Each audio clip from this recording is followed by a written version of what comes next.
Welcome to Making Change, a podcast on positive change, the art and science of improving ourselves, society, and the earth.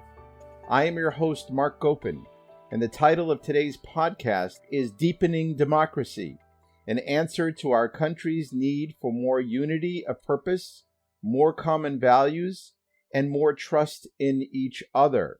I wanted to explore this topic because we have been engaged in a series of conversations regarding how we can take the best of our minds and move it into our personal lives, but also our practices of coexistence with each other. And one of the most important experiments in history has been the experiment of democracy. Democracy is very much a political construct. It's very much about a form of government and a form of sharing power and of making laws and making decisions, but it's also a psychological construct. It's the way we feel about each other. It's the way that we treat each other. It's the way that we talk to each other. It's the way that we think as individuals and as a group. And do we want to think as individuals and as a group in a way that we coexist peacefully? Or do we want to be in a constant state of war of all against all? That is the choice that human beings have always had to make, going back thousands of years. And now we have very elaborate developments in the constructs of democracy, especially in the last 70 years, especially since World War II. But in many ways, we're still in a very fragile state. There are more and more democracies across the planet than there were, say, 50 years ago. But at the same time, they're in a fragile state. They're not always, they don't always go in a progressive direction towards more democracy. Sometimes they go in reverse. And the question is, why do we go sometimes in reverse and why do we go sometimes forward in terms of democracy? What are the ways in which we deepen democracy? But what are the other ways in which we make it more fragile? Well, certainly we deepen democracy when everyone has a voice, when all citizens have a voice, and even those who are not 18 or are not in a position to be independent, they still have a voice in the sense that we set up laws to guarantee their rights, to guarantee their protection and safety if they are children, for example, or if they have forfeited their rights because they're prisoners, but they still have rights in terms of how they are to be treated. All of this involves a deepening of democracy. A deepening of democracy is also making more explicit groups that have been traditionally excluded as minorities and to firm up their equality and their relationship to everyone else. But the challenge is that we need each other in order to do this deepening. And very often the majority in society and the ones who are the majority, they can get pretty comfortable with thinking, I have what I want and I don't want to share it. And therefore, I want to make sure that democracy stays right here and doesn't go any deeper. On the contrary, I think it's gone too far. I think there are people who have rights. Maybe they have too many rights. Maybe my group is more important than their group. And this is one of the major challenges to the idea of deepening democracy. And that is, how do groups based on different identities and different religions and different backgrounds and different levels of resources, how much money they have, how do these people coexist in such a way that they really want democratic rights for everyone? So we have a history in the United States, at least in 1776, of documents that were set up in order to guarantee democracy. There was the Constitution and the Bill of Rights. But as we know, this has been a very difficult journey for many people who were not considered equal from the very beginning. At the same time, it's very easy to manipulate a situation in such a way that you're pitting people against each other. And the moment people are pitted against each other, their identities at the psychological level become polarized. They think that whatever is good for me is bad for you, and whatever is bad for me is good for you. And so there's a way in which everyone is competing in a polarizing way unless they double down on what democracy means to them, how they can coexist based on democratic principles, and to make those democratic principles a way of life, a way of thinking, a way of feeling, a way of relating to each other on a regular basis. And I call that deepening democracy. And it's based on some of the work that I've done in my most recent book called Compassionate Reasoning. Compassionate reasoning is a study of how the mind works and making the mind better in terms of compassion and in reasoning in relationship to others as a way of developing the ideas and the principles of how people can live together peacefully and justly. The problem is that if that's the case, and we want to deepen democracy, why do we deepen it by celebrations that don't unite people but tend to polarize people? Well, for example, when you celebrate, say, an American president and you make that your form of deepening democracy, say George Washington, well, the problem is that people are very imperfect and very flawed, and they always have been in history, in American history certainly, and other histories. And the moment you put up one person as kind of an icon, then you're setting yourself up for people tearing that person down and saying, no, they weren't a perfect icon, and they don't represent democracy. The fact of the matter is that the way to deepen democracy has always been the celebration of an idea, not a person. We have too many tendencies over time to forget the ideas upon which we live and to focus instead on personages, on people. And that becomes divisive. So some people want this person to be idolized as that, and especially because we have a civil war in our background, that has a tendency to polarize over who are the heroes and who are the villains. And this has been, in an unhealthy way, put on to the relationship between people of color, where one person's hero is one person's villain, one person's savior is another person's threat. Deepening democracy, I'm positing, and the celebration of democracy is a critical way in which this becomes part of the way we think, but we want to celebrate the ideas. So that, for example, we need holidays not about presidents, and not about leaders, and not about extraordinary figures, but about the Bill of Rights itself. We need to celebrate the fact that the United States Bill of Rights, which was based on the Virginia Bill of Rights, was an extraordinary document in the history of humanity. It set the stage for many other documents in the world that copied that, and that eventually created much more movement towards democracy in many other countries. And it continues to do so.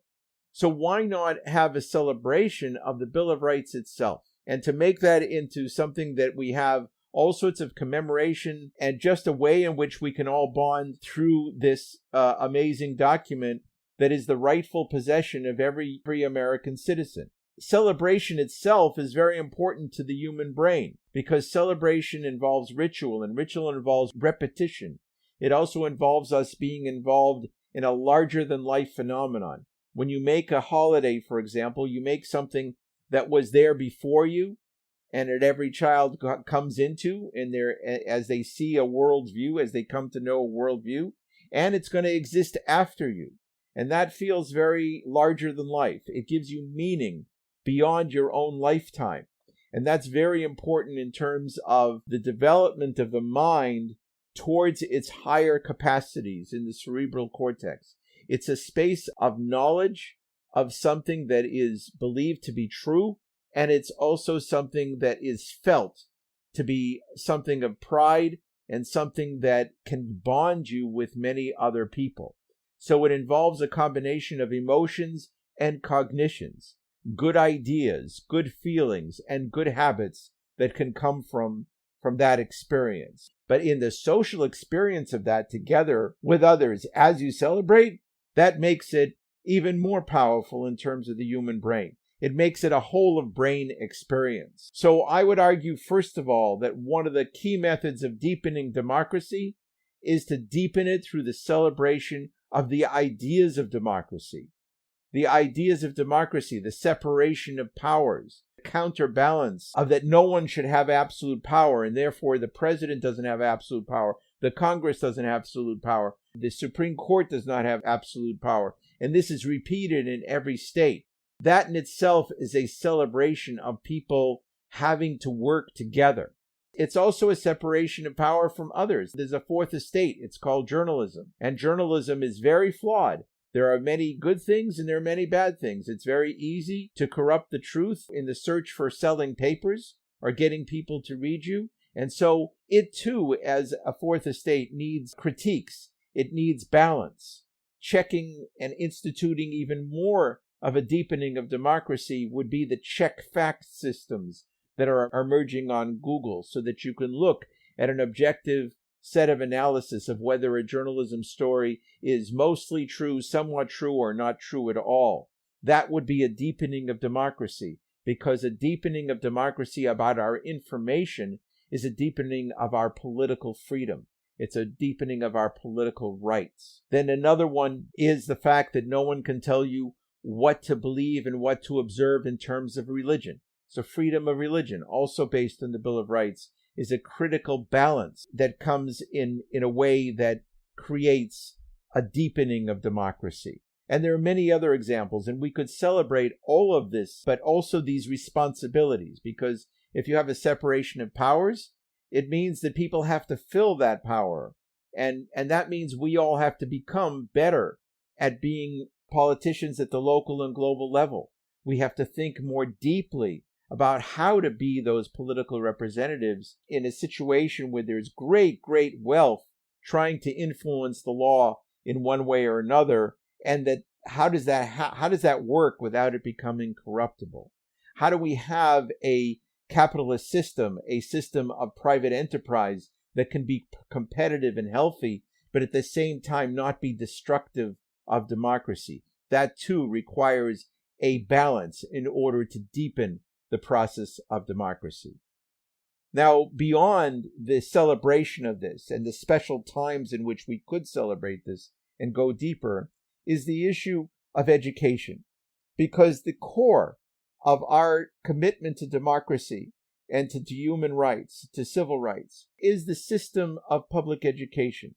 And the public education has been too hijacked by just the technical knowledge it takes to compete in capitalist systems, namely through STEM, through science and technology and math and verbal skills.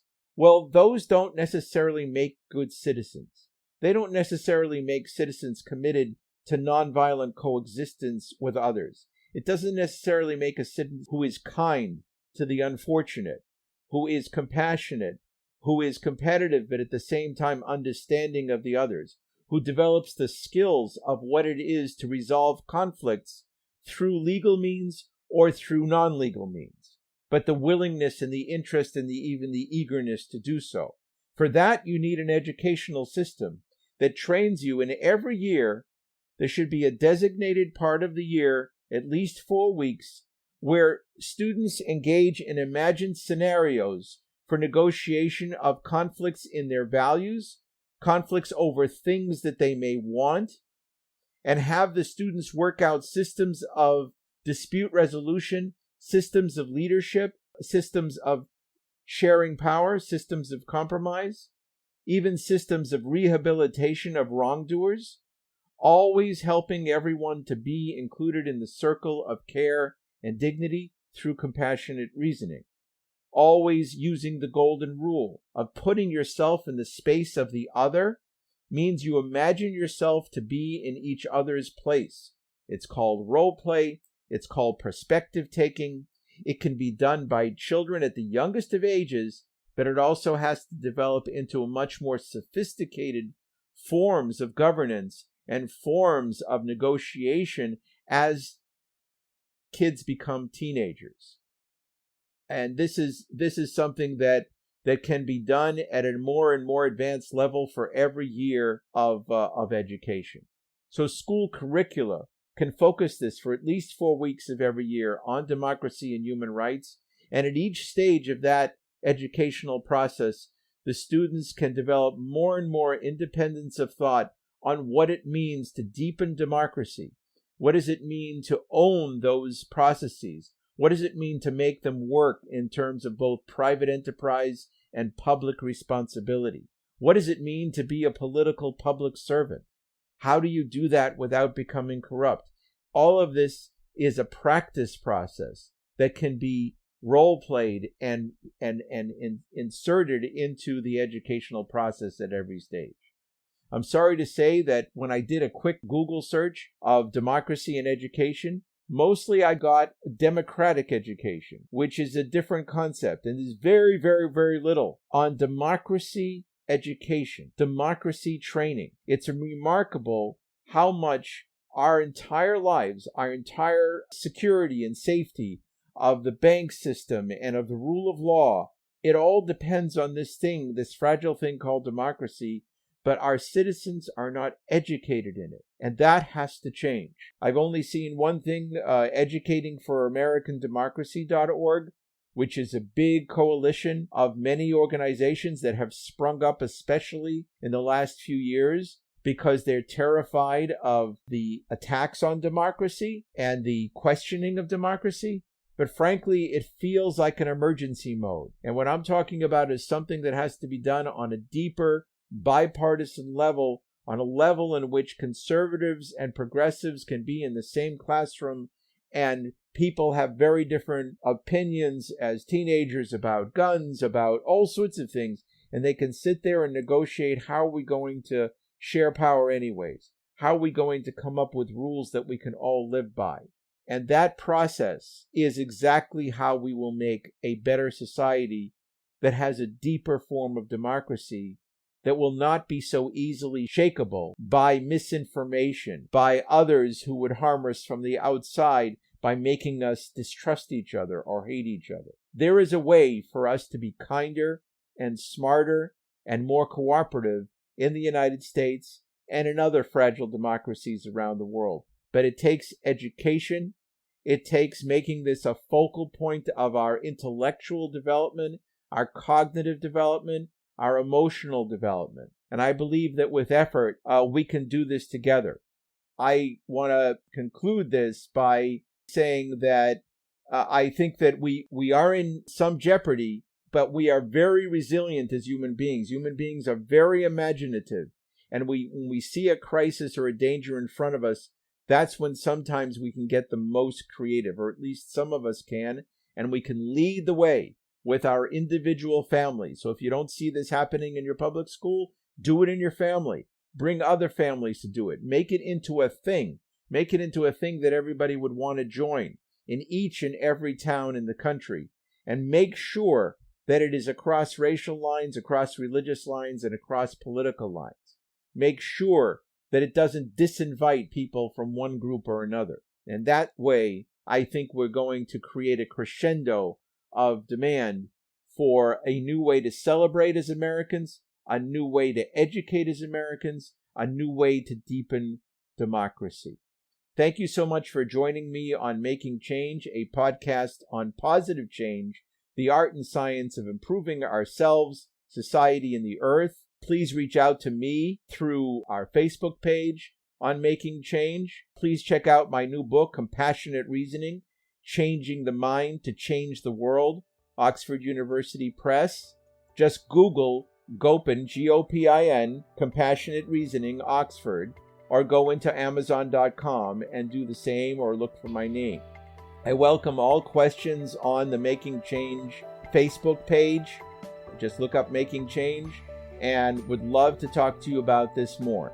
Deepest blessings for a good mind and a good body, for safety and health to everyone that you love.